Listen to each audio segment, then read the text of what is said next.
10절에서 7절까지 말씀입니다. 구약성경 810면에 있는 시편 11편 1절에서 7절까지 말씀을 제가 봉독해 드리겠습니다. 내가 여호와께 피하였거늘 너희가 내 영혼에게 새같이 내 산으로 도망하라 함은 어찌함인가. 악인이 활을 당기고 화살을 시위에 먹이며 마음이 바른 자를 어두운 데서 쏘려 하는도다. 터가 무너지면 의인이 무엇을 하랴. 여호와께서는 그의 성전에 계시고 여호와의 보좌는 하늘에 있으며 그의 눈이 인생을 통촉하시고 그의 안목이 그들을 감찰하시도다. 여호와는 의를 감찰하시고 악인과 폭력을 좋아하는 자를 마음에 미워하시도다. 악인에게 그물을 던지시리니 불과 유황과 태우는 바람이 그들의 잔에 소득이 되리로다. 여호와는 의로우사 의로운 일을 좋아하시나니 정직한 자는 그의 얼굴을 배우리로다. 아멘. 우리 옆 사람 보면서 인사했으면 좋겠습니다. 말씀에 은혜 되세요. 이렇게 인사했으면 좋겠습니다. 네. 감사합니다. 멀리 있는 분들을 보시면서 좀 인사하시죠. 손 좀 흔들어 주시면 감사하겠습니다. 네. 네. 오랜만에 보는 분들도 있는 것 같습니다. 감사합니다. 여러분 시편 11편 3절에 보면은 이렇게 돼 있죠. 터가 무너지면 의인이 무엇을 하랴 이렇게 말씀합니다. 여기서 터는 뭘 말하냐면 우리의 존재와 삶을 지탱해 주는 것을 말씀합니다. 여러분의 삶을 지탱해 주는 것이 뭐가 있습니까? 혹시 자식이 여러분의 삶을 지탱해 주는지 또는 돈이 여러분의 삶을 지탱해 주는지 한번 생각해 보셨으면 좋겠습니다. 이런 문구가 있어요. 돈을 잃으면 얼마큼이요? 조금 잃는 것이라고 하고, 명예를 잃으면 많이 잃는 것이라고 하고, 건강을 잃으면 얼마큼이요? 네, 다 전부를 잃는 것이라고 말씀합니다. 참 일리 있는 말이죠, 그죠? 그런데 성경을 믿는 우리에게는 그렇지는 않습니다. 어떤 분들이 저한테 그런 말을 해요. 목사님, 건강이 최고입니다. 아프면 아무것도 못합니다. 이렇게 얘기를 합니다. 참 맞는 말 아닙니까? 아프면 아무것도 못하죠. 근데 제가 이제 그분에게 늘 말할 게 있어요.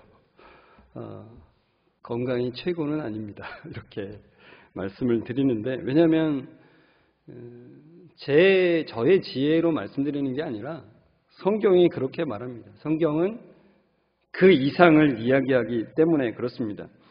여러분, 우리는 살아가다 보면은 무너질 것 같은 위기를 경험하죠. 인생이 무너지는 것 같고, 인생이 다 무너지는 것 같지는 않지만 그래도 불안한 마음을 금할 수 없는 일들이 우리에게 종종 일어납니다. 여러분, 조금만 아프면은 참 불안합니다, 사실. 이게 명확하게 뭔가 병명이 나오면 괜찮은데 그렇지 않으면 불안해지기 시작합니다. 어떤 사고를 당하면 또 불안해집니다. 그리고 사업이 실패하거나 직장을 잃는 위기가 닥치거나 또는 가족이 잘못되는 위기를 당하면 좀 불안해집니다. 뭔가 터가 무너질 것 같은 그런 마음이 들죠. 시편 11편에 나오는 이 다윗도 지금 그렇습니다. 인생이 무너질 것 같은 위기를 겪고 있어요. 그러니까 시편 11편에는 그 위기가 어떤 위기라고는 말해주고 있지는 않은데 우리가 추측은 할 수 있습니다. 그가 생명의 위협을 받던 시기, 그러니까 즉 아마도 사울에게 쫓기던 시기일 거라고는 추측은 할 수 있습니다. 그 상황에 대해서 2절에 이렇게 말씀하는데요. 같이 한번 읽어볼까요? 2절 말씀 시작. 악인이 활을 당기고 화살을 시위에 먹이며 마음이 바른 자를 어두운 데서 쏘려 하는도다. 여러분 생각해 보시죠. 어두운 데서 악인들이 활시위를 당기고 노리고 있다는 거예요. 그들이 쏘려 하는 것은 누굽니까? 마음이 바른 자, 의인, 하나님의 사람을 쏘려고 한다는 거죠. 이런 위기 상황에서 1절을 보시면은 다윗이 이렇게 말합니다. 다윗은 여호와께 피하겠다 그래요. 내가 여호와께 피하였거늘 이렇게 얘기를 합니다. 그러니까 다른 것을 의지하지 않고 하나님께 피하겠다라고 그렇게 말하는 거예요. 그런데 여러분 어떤 그 문제가 생기면은 주변 사람들이 한마디씩을 합니다. 어려운 일 생기면은 뭔가 조언을 하겠다고 하면서 도와주겠다. 뭐 나쁜 건 아니죠. 어떤 도움을 주겠다는 마음으로 그런 조언을 하는 건데, 이제 다윗의 주변 사람들이 뭐라고 조언을 하냐면 이렇게 조언한다는 거예요. 야, 새같이 내 산으로 도망쳐. 이렇게 조언을 한다는 거죠. 여러분, 새가 사냥꾼에게 쫓길 때 가장 피하기 좋은 곳은 산, 그러니까 나무가 많은 곳입니다. 그래야 빨리 사냥꾼으로부터 도망갈 수가 있는 거죠. 그러니까 이 말이 무슨 말이냐면은 다윗에게 내 산으로 도망가라는 말이 무슨 말이냐면 우선 위기를 모면하고 봐라. 우선 눈에 보이는 피난처로 위기를 벗어나야 되지 않겠냐 이런 말입니다. 그러면서 사람들이 다윗에게 이렇게 말을 합니다. 3절에 터가 무너지면 의인이 무엇을 하랴. 그러니까 이 말은 무슨 말이냐면 이런 거예요. 야, 지금 죽게 생겼는데 그대로 있으면 어떡해. 그러다가 인생이 무너져. 그렇게 되면 믿음으로 사는 게 무슨 소용이 있겠냐. 우선 지금은 안전이 보장되는 곳으로 숨어야지. 우선 살고 봐야 되지 않겠냐 이 말입니다. 여러분, 다윗은 사울을 죽일 기회가 2번이나 있었습니다. 한 번도 아니고 2번입니다. 사무엘상 26장에 이제 두 번째로 사울을 죽일 수 있는 기회가 나옵니다. 어디요? 사무엘상 26장에. 그때 다윗이 부하장수 아비새랑 같이 가게 되는데 이제 사울의 진영으로 들어갔는데 참 놀라운 일이 벌어져 있습니다. 다 잠들어 있는 거예요. 여러분, 수많은 군인들이 보초를 세우면서 잠을 자게 되어 있는데 보초도 다 잠이 들어버렸어요. 하나님의 특별한 뭔가가 있는 거죠. 그러기가 쉽지 않은데. 그러니까 이것을 본 아비새 장군이 그러는 거예요. 야, 이제 절호의 찬스 아닙니까? 이건 하나님이 우리에게 내려주신 정말 절호의 찬스입니다. 그러면서 사무엘상 26장 8절에 이렇게 말해요. 하나님이 오늘 당신의 원수를 당신의 손에 넘겼나이다. 그러므로 청하노니 내가 창으로 그를 찔러서 단번에 땅에 꽂게 하소서. 내가 그를 2번 찌를 것이 없으리이다. 여러분, 이 말이 좀 전에 우리가 보았던 시편 11편의 그 말이에요. 새같이 내 산으로 도망가라. 그런 조언이라는 겁니다. 그러니까 아비새의 말을 조금 더 풀어서 말하자면 이런 거예요. 다윗이요, 이제 고생 끝입니다. 이 상황은 분명히 하나님께서 우리에게 주신 기회입니다. 한 번도 아니고 2번째인데 확실하지 않겠습니까? 그런데 만약에 이 기회를 당신이 놓쳐버린다면 당신과 나나 다 똑같이 우린 이 사울의 군대의 손에 죽게 됩니다. 그러니 당신이 하나님의 주권이라고 이제까지 외쳤던 것이 죽으면 무엇이 소용이 있겠습니까? 여러분, 당신이 죽는다면 하나님의 주권 외쳤던 것, 하나님의 뜻 이렇게 외쳤던 것이 무슨 소용이란 말입니까? 이런 거죠. 그러면서 아비새가 하는 말이 그런 거예요. 터가 무너지면 의인이 무슨 소용이 있겠습니까? 이런 말이라는 거죠. 그런데 여러분, 다윗은 아비새의 말을 듣지 않았습니다. 아비새에게 사울왕을 죽이지 말라고 말을 하죠. 사무엘상 26장 10절에서 11절을 보면 이런 말이에요. 다윗이 어떻게 말하냐면 하나님께서 사울왕을 세우셨으니 하나님께서 직접 그를 치실 것이다. 만약 내가 사울왕을 죽인다면 하나님보다 내가 더 앞서게 된다. 나는 당장 숨을 피난처보다 나를 끝까지 지켜주시는 여호와 하나님께 피할 것이다. 지금 눈앞에 잠깐 피할 길을 찾지 않고 영원히 나를 지켜주시는 그 하나님을 붙잡을 것이다. 이런 말이에요. 그래서 다윗은 사울왕을 죽이지 않고 그의 창과 물병만을 가지고 나오게 되죠. 여러분, 이 다윗이 한 행동을 보면 세상적으로 보면 참 미련한 것입니다. 인생 최대의 찬스. 정말 이제는 사울에게 쫓겨다니지 않아도 될 그런 찬스를 날려버린 거예요. 그런데 여러분, 다윗은 세상과는 다른 관점을 가지고 있기 때문에 이런 선택을 할 수 있었다는 것입니다. 그 다윗의 그런 관점이 시편 11편 4절에서 6절까지 잘 나와 있습니다. 다윗은 그가 아는 하나님, 그가 믿는 하나님을 먼저 바라본다는 것입니다.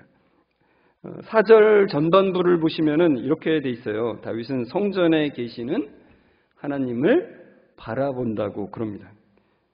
여호와께서는 그의 성전에 계시고 여호와의 보좌는 하늘에 있으며 이렇게 하는 거죠. 여러분, 다윗이 자기를 위협하는 적들을 바라보는 것에서, 그러니까 우리가 좀 전에 사무엘상 26장에서 본 것처럼 사울과 그의 군대를 집중하는 것에서, 여러분, 그 사울과 그의 군대를 보면은 진짜 두려움이 앞설 수밖에 없어요. 정말 불안하죠. 한 나라의 왕과 그 군대가 자기를 잡으려고 늘 쫓아오는 걸 보면은 얼마나 두렵겠습니까? 그런데 다윗은 그를 잡으러 오는 그 군대를 바라보는 것에서 시선을 돌린다는 거예요. 어디로요? 하늘로. 하늘로 그 시선을 돌려서 위에 계신 하나님을 바라보는 거죠. 우리가 지난주에 살펴봤듯이 스데반이 자기를 돌로 치는 사람들을 바라보는 것에서 어디를 바라봐요? 하늘 보좌를 바라보는 거예요. 하늘 영광을 바라보고 그 보좌 우편에 계신 주님을 바라보는 거죠. 그와 마찬가지로 다윗도 지금 자기의 시선을 지금 자기를 잡으러 오는 그 적들에서 하늘을 바라보는 것입니다. 그러니까 세상의 원리로만 여러분 이 세상은 돌아가는 것 같잖아요. 솔직히 말해서. 우리의 주변을 보면 그렇습니다. 그래서 무조건 우리는 치열하게 그 삶을 살아가게 되죠. 그런데 거기에 몰입하게 되면은 안 보이는 게 있어요. 하나님이 우리에게 보여주시고 싶으신 것들이 보이지 않게 되는 거예요. 그러니까 여러분, 나와 나를 대적하는 그 사람들을 보면 진짜를 못 보게 됩니다. 그래서 시편 11편은 우리에게 말씀해 주는 거예요. 그럴 때 시선을 돌려라. 우리는 자연스럽게 거기에 몰입하게 되잖아요. 그때 시선을 돌리래요. 그리고 어딜 보라고요? 위에 계신 분을 바라보라고 합니다. 그 위에 계신 분, 그 시선을 돌려서 위를 봤더니 그 하나님은 여전히 하늘 보좌에 계시더라는 겁니다. 그것을 보셨으면 좋겠습니다. 그리고 4절 하반부를 보시면은 다윗은 인생을 감찰하시는 하나님을 바라봅니다. 이렇게 돼 있죠. 그의 눈이 인생을 통촉하시고 그의 안목이 그들을 감찰하시도다. 그러니까 시선을 돌려서 위를 봤더니 하나님이 계시는데 하나님이 그냥 그러니까 앉아만 계신 분이 아니라는 거예요. 우리의 인생을 세세히 보고 계신 하나님이심을 보았다는 것입니다. 그가 시선을 돌려서 위에 계신 하나님을 보니까 그 하나님이 자신을 세세히 바라보시는 하나님이심을 확신하게 되더라는 거예요. 그의 눈이 인생을 통촉하시고 그의 안목이 그들을 감찰하시는도다. 여러분, 이 구절을 보면 생각나는 노래가 있지 않습니까? 하나님 사랑의 눈으로 너를 어느 때나 바라보시고 하나님 인자한 귀로서 언제나 너에게 기울이시니. 여러분, 하나님은 우리가 하나님을 느끼지 못할 때도 우리를 여전히 바라보고 계시고 그 귀를 열어서 언제나 우리의 신음소리를 듣고 계신 분이십니다. 여러분, 하나님이 나와 별로 상관없는 분이라고 생각될 때가 있죠. 그때마다 하나님은 사랑의 눈으로 나를 어느 때나 바라보시는 분이라는 것을 이 말씀을 통해서 기억하셨으면 좋겠습니다.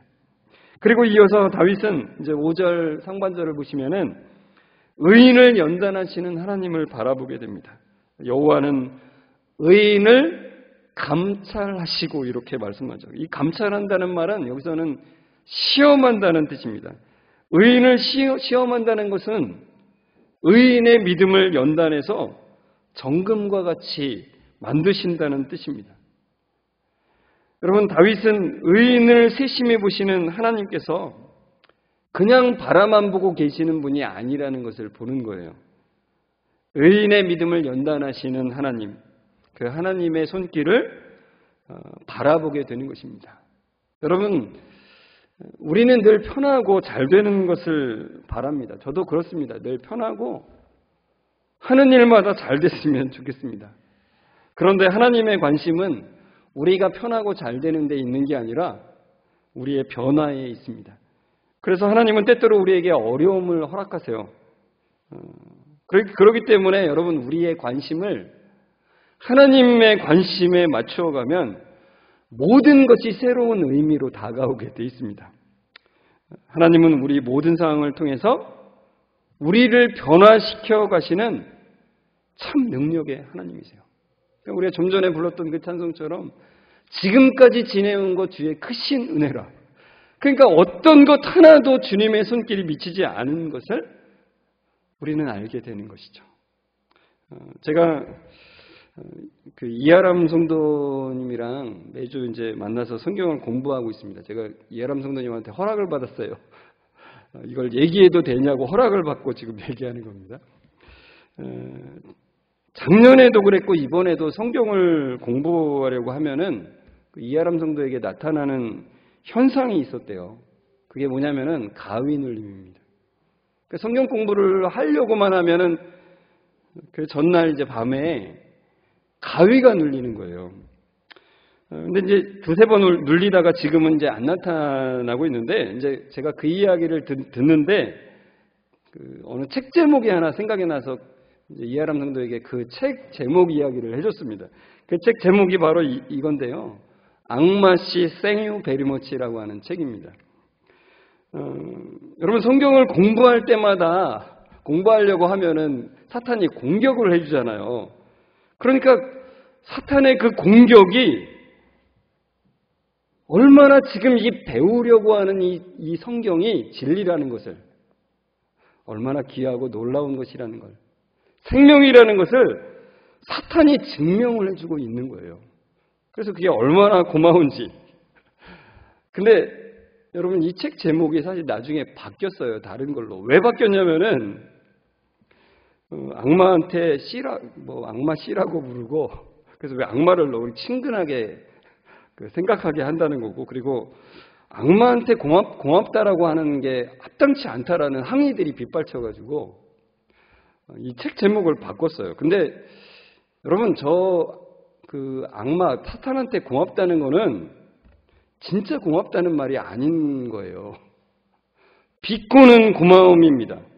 그러니까 진짜 감사를 악마한테 돌린다는 게 아니라, 진짜 감사는 그 사탄을 사용하셔서 우리를 진리 가운데로, 우리를 확신 가운데로 이끄시는 하나님께 감사하는 거예요. 그래서 저는 그 이하람 성도의 이야기를 들으면서, 야, 사탄 고마워, 이 말이 저절로 나오더라고요. 사탄 고마워. 비꼬는 감사를 하는 거죠. 그러면서 참 하나님께 너무나 감사드렸어요. 하나님, 이하람 성도에게 이 사탄이 공격하는 것을 허용하셔서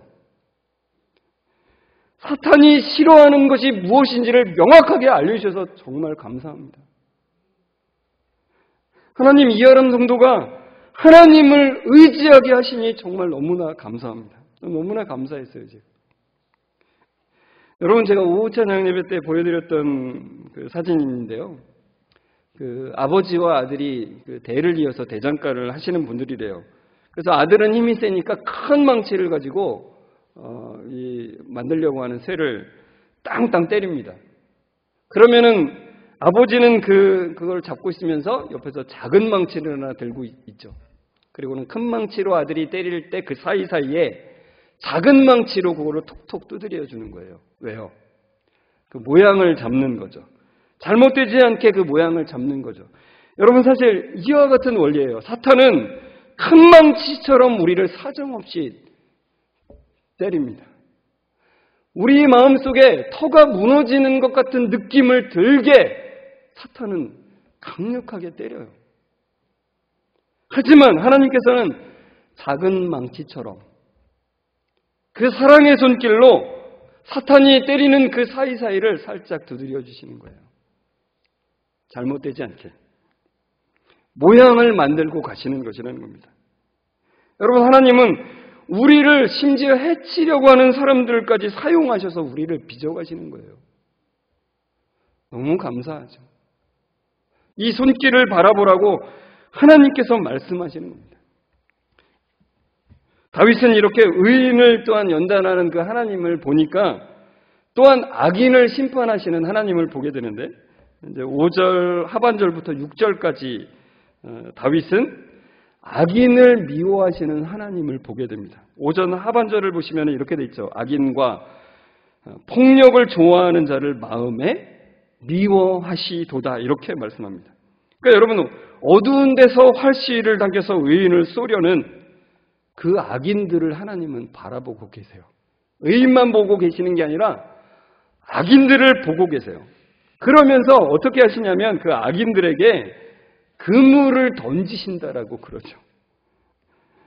불과 유황과 태우는 바람이 그들의 잔에 소득이 될 것이다라고 말씀하십니다. 그러니까 여러분 상상해 보십시오. 악인들이 어두운 데서 몰래 활시위를 당기고 있는데 갑자기 그 위에 그물이 떨어지는 거예요. 그물이. 그러니까 심판이 그들 위에 호련히 임한다는 거예요. 갑자기. 여러분 때로는 악한 사람이 어떻게 저렇게 잘 살 수 있을까?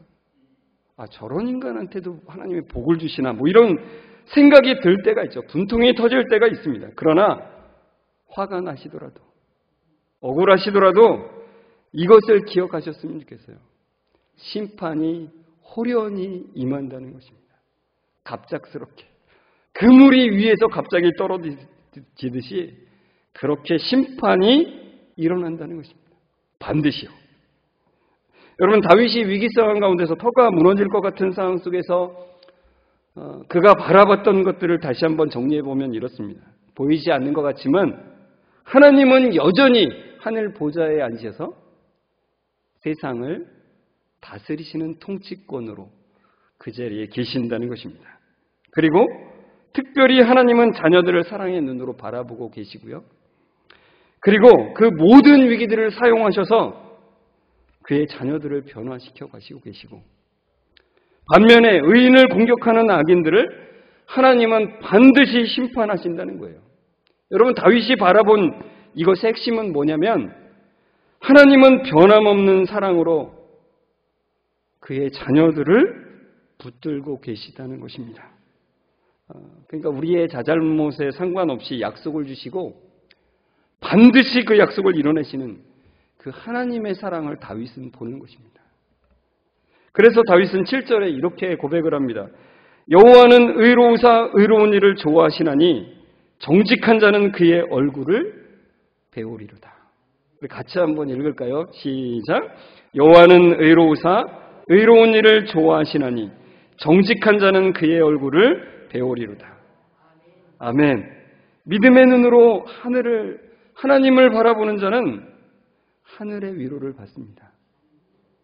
하늘의 은혜를 입게 됩니다. 여러분 우리도 인생을 살아가면서 어려움을 경험하죠. 터가 무너질 것 같은 그런 일들을 너무나 당하게 됩니다. 그런 일을 당하면 불안해질 수밖에 없어요. 그저께 제가 아는 어떤 성도님이 저한테 연락을 주셨어요. 귀에서 소리가 이제 나는 이명 증상이 2주째 지속이 된다 그래요. 처음에는 그냥 그러려니 했는데 이게 점점 소리가 커지는 거죠. 그리고 밤에도 계속해서 쉴 틈 없이 소리가 계속 나는 거예요. 잠도 못 자는데 그게 얼마나 불안한지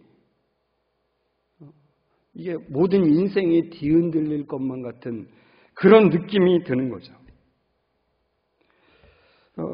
참 그 얘기를 듣는데 참 저도 참 마음이 아프더라고요. 어떻게 할 수가 없잖아요.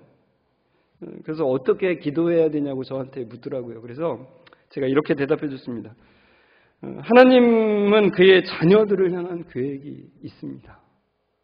그 어떤 것을 통해서도 하나님은 그 뜻하신 바를 알려주시고자 하고 우리를 변화시키는 도구로 삼으신다고. 주여, 이 일을 통해서 하나님의 뜻을 이루어 주옵소서. 이 일을 통해서 하나님이 저에게 알게 하기를 원하시는 것들을 알게 도와주십시오라고 기도하시라고 제가 이제 말씀드리고, 그러면서 그 임용 전문 병원을 좀 더 가까운 병원에만 가셨다고 하는데 좀 더 전문 병원을 좀 찾아가시라고, 그리고 그 찾아가서 치료받는 그 모든 과정들을 통해서 하나님이 역사하실 것을 믿으며 나아가라고 그렇게 이제 말씀드렸습니다. 여러분, 저는 그분의 이야기를 들으면서 저도 그런 일들을 또 많이 당했었고 그런 삶 가운데서 저도 불안감을 많이 겪었습니다. 우리의 모든 그런 상황이죠. 모두에게 해당하는 것입니다. 여러분, 그런 불안감이 들 때 이 시편 11편 말씀을 기억하시길 바랍니다. 시편 11편은 우리에게 하나님께서 잔잔히 들려주시는 말씀을 들려주고 있어요. 얘야, 너의 터는 눈에 보이는 그런 것들이 아니라 바로 내가 너의 인생의 터야.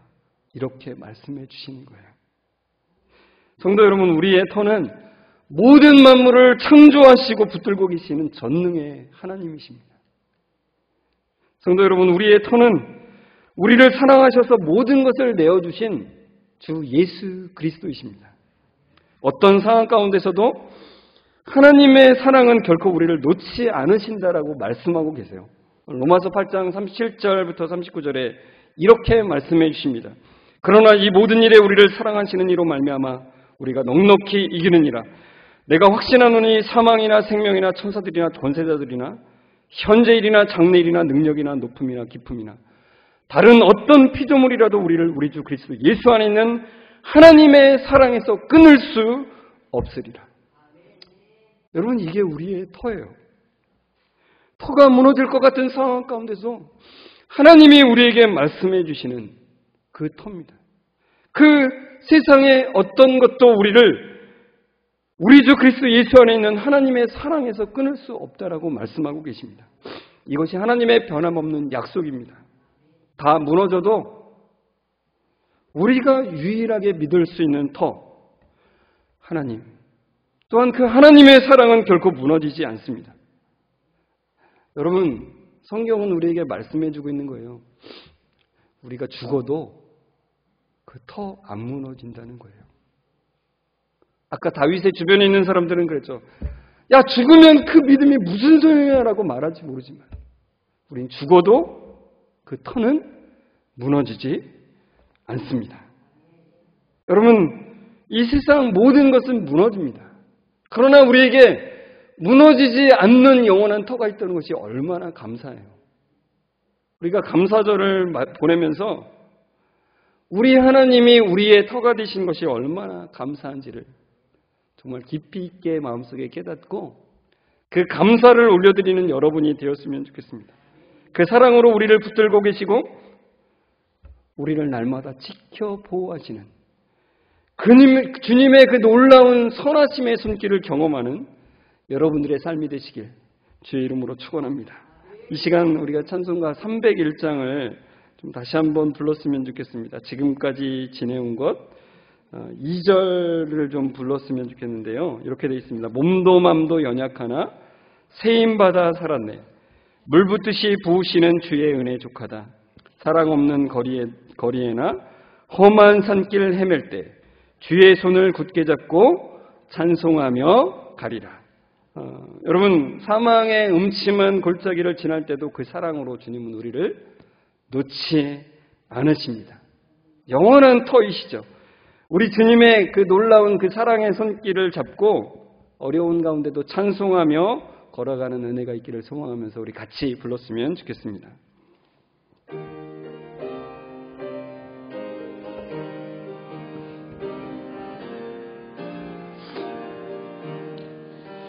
몸도 맘도 연약하나 새 힘 받아 살았네. 물 붓듯이 부신 주의 은혜 족하다. 사랑 없는 거리에나 험한 산길에 맬 때 주의 손을 굳게 잡고 찬송하며 가리라. 몸도 맘도 연약하나 몸도 맘도 연약하나 새 힘 받아 살았네. 물 붓듯이 부시는 주의 은혜 족하다. 사랑 없는 거리에나 험한 산길에 맬 때 주의 손을 굳게 잡고 찬송하며 가리라. 사랑의 하나님, 여전히 변함없이 살아계시고 이 세상을 붙들고 계신 하나님, 우리는 때때로 하나님을 바라보지 못하고 터가 무너질까 봐 내 방식대로, 세상의 방식대로 위기를 모면하려고 하는 연약한 자입니다.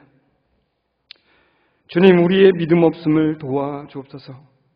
우리의 영원한 터인 주님만을 바라보고 붙들도록 은혜를 베풀어 주옵소서. 하나님, 우리의 변함없는 영원한 터가 되어주셔서 정말로 감사드립니다. 영원한 터를 바라보고 감사가 끊이지 않는 그 은혜를 허락해 주옵소서. 사망의 음침한 골짜기를 지날 때도 주님의 손을 잡고 걷는 그 놀라운 은혜를 허락해 주옵소서. 우리의 영원한 터이신 하나님을 찬양하며 예수 그리스도의 이름으로 기도드리옵나이다. 아멘.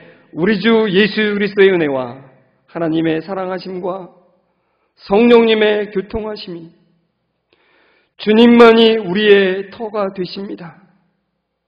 터가 무너질 것 같은 그런 모든 상황 가운데도 주님의 손을 붙잡고 걸어가겠습니다라고 고백하며 나아가는 우리 성광교회 모든 성도들과 그 가정 위에 지금부터 영원까지 함께 있을지어다. 아멘.